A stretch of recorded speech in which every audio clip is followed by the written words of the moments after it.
សេចក្តីថ្លែងការណ៍របស់អ្នកនាំពាក្យក្រសួងការបរទេសនិងសហប្រតិបត្តិការអន្តរជាតិឆ្លើយតបចំពោះការសាកសួរពីសារព័ត៌មានពាក់ព័ន្ធនឹងការសម្រេចរបស់ក្រុមប្រឹក្សាសន្តិសុខជាតិថៃក្នុងការដកខ្លួនចេញពីអនុសារណៈនៃការយោគយល់គ្នា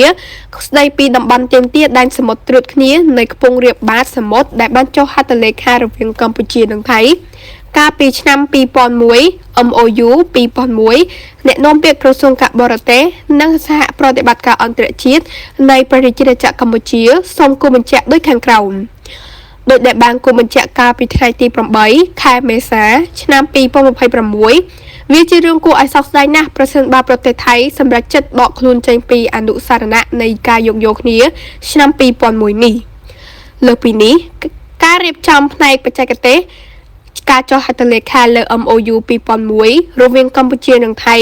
បានឆ្លុះបញ្ចាំងពីឆន្ទៈពិតប្រាកដនិងផលប្រយោជន៍រួមរបស់ប្រទេសទាំងពីរក្នុងការរៀបចំដោយស្មោះត្រង់នៅក្របខ័ណ្ឌមួយដែលភាគីទាំងពីរអាចទទួលយកបានសម្រាប់ការទាញយកផលប្រយោជន៍រួមពីធនធាននៅក្នុងតំបន់ដែនសមុទ្រត្រួតគ្នា OCA ហើយក្នុងពេលដំណើរគ្នានោះក៏ជំរុញការកំណត់ព្រំដែនសមុទ្រស្របតាមច្បាប់អន្តរជាតិផងដែរលើពីនេះ MOU 2001ក៏តំណាងឲ្យសុឆន្ទៈរបស់ប្រទេសទាំងពីរក្នុងកិច្ចខិតខំប្រឹងប្រែងកំណត់ព្រំដែនសមុទ្រមួយប្រកបដោយមិត្តភាពកិច្ចសហប្រតិបត្តិការនិងវិបុលភាពរួមការដកខ្លួនដោយឯកតោភាគីរបស់ប្រទេសថៃចេញពី MOU 2001គឺជាជំហានមួយងាកចេញពីស្មារតីសហប្រតិបត្តិការដែលជាមូលដ្ឋានគ្រឹះនៃការចុះហត្ថលេខាលើឯកសារនេះ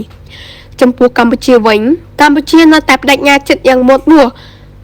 និងឥតងាក់រេចំពោះខ្លឹមសារនិងស្មារតីនៃអនុសារណៈនេះព្រមទាំងចំពោះសុឆន្ទៈនិងភាពស្មោះត្រង់ដែលបាននាំឲ្យអនុសារណៈនៃការយោគយល់គ្នានេះសម្រេចបានកាលពីឆ្នាំ2001